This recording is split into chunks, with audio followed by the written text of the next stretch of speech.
God, thank you for sunshine, thank you for rain. I had too many women living life like a rock star. I wanna make up right now, now, now. I wanna make up.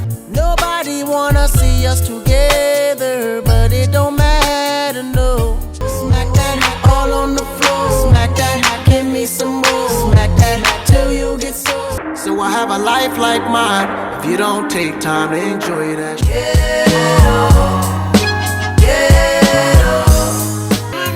I have nobody. The truth is nothing really mattered. It's a beautiful day.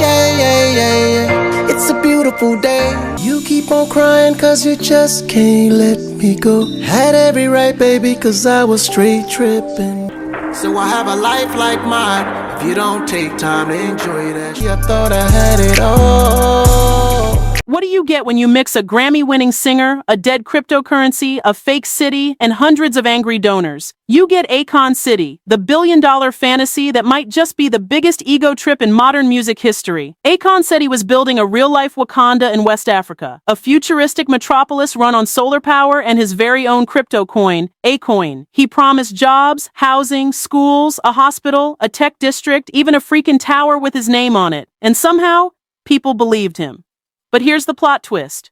4 years later, there's no city, no progress, no refunds. And that coin he hyped up, it's worthless. So, was Akon a visionary who bit off more than he could chew? Or was this all a flashy scam wrapped in good PR? Because the deeper you dig into Akon City, the messier it gets.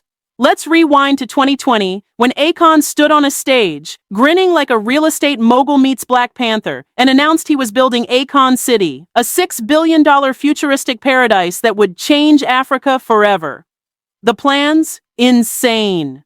Picture Dubai mixed with Silicon Valley, sprinkled with some Marvel movie magic. This city was supposed to have 5 distinct futuristic districts, filming studios, an entertainment hub, high-end resorts, schools, hospitals, and the crown jewel, Akon Tower, a glass monolith meant to scream, "I built this." But here's where things already get weird. Akon wasn't just building the city, he was also designing its economy. Enter Akoin, a custom cryptocurrency he created from scratch. Why use the local currency when you can make everyone pay with a coin that you literally own the most of? This was more than philanthropy. This was empire building. He claimed it would uplift Africans, modernize Senegal, and unite 54 countries under one digital currency, all from a city named after himself. Humble, right? The media ate it up. Forbes, CNN, BBC, they all ran with the story. Akon, the global superstar, returning to his roots to build a legacy. But underneath the polished renderings and CGI skylines was something nobody questioned at the time. How was this actually going to happen? Because while it looked like a utopia on paper, the cracks were already starting to show. Here's the hard truth nobody wanted to admit back then. Akon City was never real. Not in the way people believed. Yeah, he had land. But guess what? That land already belonged to villagers in Senegal who were pushed out with promises of government compensation they still haven't seen. And that donated land narrative? Total PR spin. Akon later admitted he had to buy it himself. And don't get it twisted, this wasn't just some broke rapper dreaming big. Akon was funded. He secured a $1 billion line of credit from a Chinese construction firm and claimed it later got bumped up to $5 billion. But the problem? These weren't grants. These were high-interest loans being funneled through developing nations that couldn't afford to pay them back. Meanwhile, Akon is out here selling Akoin like it's the next Bitcoin, hyping it up as the official currency of the city, his city. And the coin actually launched. It hit exchanges, spiked to 58 cents, and then nosedived to under a dime. But here's the real kicker. People donated actual money during a token of appreciation pre-sale campaign, expecting refunds if things didn't pan out. Spoiler alert, they didn't get their money back. Some were ghosted for months, others for years. And when Akon was finally asked about it, he pulled the classic, "I had no idea" card. So now we've got a city with no buildings, a crypto coin worth literal pennies, and an international superstar shrugging like he lost the receipt. At this point, Akon City isn't a futuristic utopia. It's looking a lot more like the Fire Festival of urban development, with fewer tents and more cows. Now let's talk about the money trail. Because if Akon's music career alone didn't fund this pipe dream, spoiler, it didn't, Then where exactly did the billions come from? Turns out, China was the quiet co-star in this whole production. Akon struck a deal with the China Jiangsu International Economic and Technical Cooperation Group, a Chinese state-owned firm, to finance up to $5 billion worth of infrastructure for the project. But here's where it gets shady. These weren't grants. These were lines of credit, aka loans, with strings attached. And when we say strings, we mean thick red tape wrapped in fine print, sealed with government secrecy. Most of the African countries involved didn't even have the upfront cash to pay for these solar installations and city infrastructure. Akon's solution? Let China front it, and let Africa owe them later. And if that sounds like debt-trap diplomacy, that's because it probably is. Critics have pointed out that many of these Chinese infrastructure deals come with super vague clauses, like the ability to seize assets if the borrowing country does anything contrary to the interests of the Chinese government. What does that even mean? Exactly. It's deliberately murky. Some believe this is all part of a larger strategy. Get countries so deep into debt that when they inevitably default, China steps in and quietly takes control of whatever's been built: ports, land, buildings. In this case, maybe even Akon City. And here's the kicker. Akon knew this was risky, but instead of backing off, he doubled down. He admitted to strategically installing solar panels in villages right before local elections. Why? Because lighting up a village wins votes. And those grateful politicians, suddenly eager to sign off on more Chinese-backed projects. So we've got Chinese money, desperate African governments, shady election tactics, and one very ambitious celebrity playing real-life SimCity in the middle of it all. If this isn't a setup for disaster, what is? Let's get into the Akoin situation, because this might be the most obvious red flag that people ignored. Akon's big idea was to fund Akon City with its own cryptocurrency. No banks, no paper money, just one digital coin to rule them all. And of course, he named it after himself. Because why not? He claimed Akoin would empower African entrepreneurs and unite all 54 countries with a single currency. But let's be real, this wasn't about unity, this was about control. Akon literally said it himself, "I am the bank," which sounds deep, until you realize it means he owns the majority of the supply. And if you control the currency, guess who gets rich first? To build hype, they launched something called the Token of Appreciation campaign, where early believers could donate and receive a coin in return. The pitch? Give us your dollars and we'll give you a bright future. But once the coin actually launched in early 2021, it peaked at 58 cents. And then tanked. Fast. Within months, it was hovering around 10 cents. And soon after, it vanished from most major exchanges. Today you can't trade it. You can't use it. It's dead. Now here's where things get shady. Early donors who lost money started asking for refunds, like they were promised. Some were told, "We're working on it." Others got straight up ghosted. One donor, Marcus, said he gave his address, followed every instruction, and still never saw a dime. Another YouTuber who promoted Akoin on his channel sent emails for months asking for updates. The response? Silence. When Akon was finally confronted, he claimed he had no idea any refunds were pending. But how does the guy who brags about being the bank not know the bank is bouncing checks? He even said, "If I gotta go into my own pocket, I'll make it right." Cute quote. Except to this day, no public record of a single refund paid, zero accountability, just a trail of broken promises and vanishing wallets. So was Akoin ever meant to succeed? Or was it just a flashy way to pull in quick cash before the real project even broke ground? Because right now Akoin is worth nothing. Not metaphorically, literally nothing. And the people who trusted Akon with their money, they got played. Okay, so let's ask the obvious question. Where's the city? Akon promised it would be ready by 2024. That's this year. So, where is it? Is there a skyline? A tower? A functioning district? Nope, not even close. What we have, drumroll please, is one lonely cement block in the middle of a field. Literally. A single concrete brick went viral last year as the symbol of Akon City's progress. You can't make this up. To be fair, a couple small buildings do exist now. One of them is a plain, boxy structure, allegedly meant to be a recreation center. The other is an unfinished frame with a spiral staircase slapped on the side. Someone on Twitter called it Wakanda's tool shed. And they weren't wrong. Outside of that, it's cows. Like, literal cattle grazing on land that was supposed to be a billion-dollar tech hub. Even the Senegalese government is over it. The National Tourism Board that once backed Akon City has issued formal warnings. They gave Akon a deadline: advance the project or the deal is off. And since he's delivered less progress than a high school group project, his contract is this close to getting ripped up. And let's talk about the people this affected. That land Akon was given, it wasn't just empty dirt. It belonged to hundreds of villagers who were displaced, many of whom still haven't received any compensation. Imagine being told your family land is now a crypto resort, then being handed absolutely nothing for it.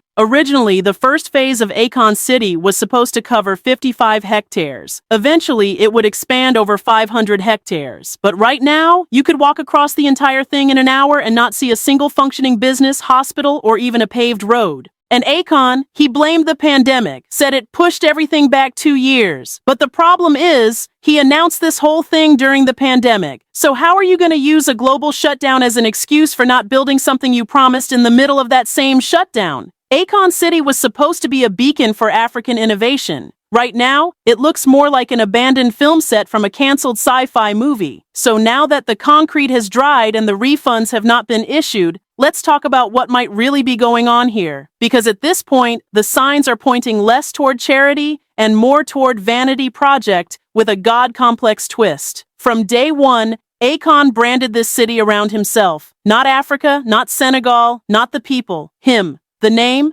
Akon City. The currency? Akoin. The skyscraper centerpiece? Akon Tower. If he could have built a river and called it Lake Akon, he probably would have. And let's not forget the interviews. He's not exactly subtle about his vision of power. At one point, he said he didn't want to use the word king to describe his role in the city. But, well, that's what it will turn out to be. Sir, you're building your own kingdom with your own money, on borrowed land, paid for by foreign lenders and the pockets of fans. That's not a red flag, that's a whole carnival tent. But the thing that really has people questioning his motives?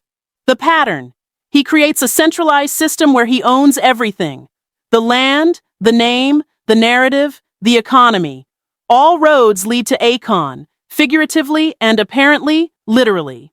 That common currency for all Africans idea? Sounds empowering until you realize it's a coin Akon controls. That's not economic freedom. That's monopoly with your name on all the property cards. And when things go wrong, he plays the visionary misunderstood card, the I had no idea defense, the someone else was handling that excuse, every time. But here's the truth. Akon's not stupid. He's not oblivious. He's a savvy businessman who's navigated the music industry, international investments, and political backroom deals. This was not some naive passion project that got out of hand. It was a brand expansion disguised as a revolution. And sure, maybe there were good intentions baked into the blueprint. But once you factor in the control, the optics, the financial fog, and the total lack of transparency, it starts to feel less like a dream and more like a digital dictatorship with a PR team. Now, if you thought the crypto crash in Cement Block City were bad, wait till you hear about Akon's personal views on women, family, and what he thinks is natural instinct. Because the moment people started digging past the Akon City brochure, they uncovered a side of him that even longtime fans weren't ready for. And let's just say, it shattered the whole African philanthropist king image real quick. Let's start with the basics. Akon has 9 children by 7 different women. Okay, fine. He's not the first celebrity with a complex family tree. But what's wild is how proud he is of not being involved in their day-to-day lives. His words, not ours. In one interview, he literally said, going to every recital? That's a white man's thing. According to Akon, a man's job is to conquer the world, not change diapers or help with homework. That's for the moms. His role? Providing comfort so the woman can raise the kids to be like him. And it gets worse. He said, and this is real, he hasn't met a woman in the last 10 to 15 years who knows how to cook or clean. Not one. Apparently, every baddie he meets leaves hair in the bathroom and clutters the sink with beauty products. So, now we're blaming the collapse of the modern home on leave-in conditioner? But the pièce de résistance? His take on biology. Akon claimed, on camera with full confidence, that women don't create life. His logic? A man can just shoot his sperm into an incubator and voila, baby. Meanwhile, he says a woman can't create life without a man. He literally argued that men are the divine source of life and women are just there to support it. Sir? We don't know what science class he took, but that's not how any of this works. You can't just drop off sperm at your local lab and pick up a baby like it's a DoorDash order. This isn't Sims 4. That's not how human reproduction or respect functions. And all of this, these interviews, these rants, these delusional biology lessons, they crack the image. The image of Akon as this selfless, forward-thinking visionary. Because behind the sunglasses and city plans, he's sounding more like a guy who wants to rule, not serve, control, not collaborate, build a world in his image, even if that image includes some wildly outdated gender roles and some extremely suspect science. By now, people weren't just questioning the crypto or the city, they were questioning the man behind the mic and wondering if all this empowerment talk was just a disguise for something way more self-serving. So here we are. 4 years later, no skyscrapers, no fully developed city, no Akoin in circulation. Refunds? Still pending. And a man who once claimed to be Africa's next great leader is now dodging questions like he's in a rap battle with IRS agents. So we gotta ask the question out loud. Was this whole thing a scam? Because depending on how generous you're feeling, there are two possible narratives here. Option 1. The dreamer who drowned in his own hype. Maybe Akon genuinely wanted to build something revolutionary. Maybe he thought he could juggle billions in financing, run a private currency, and launch a futuristic city while moonwalking through media interviews. And maybe, just maybe, he was so wrapped up in the fantasy that he didn't realize the real-world logistics were way above his pay grade. But then there's option 2, the hustler who knew exactly what he was doing. A man who leveraged his fame, took money from hopeful investors, cozied up with Chinese loan giants, and spun a story so smooth that people didn't even notice there was nothing behind the curtain. Let's be honest, he positioned himself as the hero Africa needed. But once the dust settled, the city was still a pasture, the coin was dead, and the only thing Akon was building was his brand. And what makes it all worse is the trail of real people left in the wreckage. Villagers displaced, investors ghosted, donors misled. All while Akon smiled through interviews and played the "I didn't know" card like a get-out-of-jail-free pass. This wasn't just a failed business venture. This was a public trust collapse, the kind of scandal that doesn't just ruin a project, it permanently rewires how people view the person behind it. And the worst part? He's still talking like it's coming, still doing press, still name-dropping Akon City like it's just around the corner. So was it a scam? If it walks like a grift, talks like a grift, and leaves investors checking their wallets? You tell me. Because whether it was a delusion, a disaster, or a deliberate con, one thing's clear. Akon City wasn't the future. It was a fantasy. And for everyone who bought into it, it's the most expensive concert ticket they never asked for. So when it's all said and done, what will Akon really be remembered for? On one hand, he gave us bangers. Locked Up, Smack That, Don't Matter.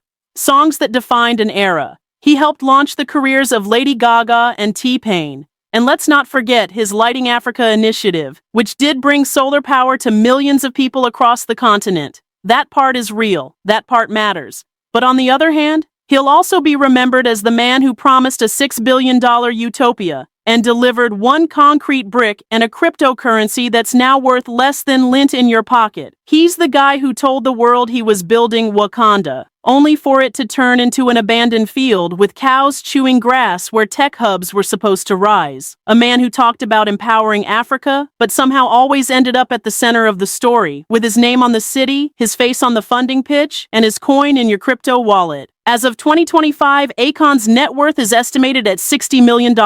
But his credibility? That's harder to calculate. Because you can build a brand, you can sell a dream, but when people wake up and realize they've been misled, you don't just lose money, you lose trust. Akon may have wanted to be remembered as a global visionary, but right now he's caught somewhere between misunderstood genius and glorified scammer. And unless something major changes soon, Akon City won't be his legacy. It'll be his cautionary tale.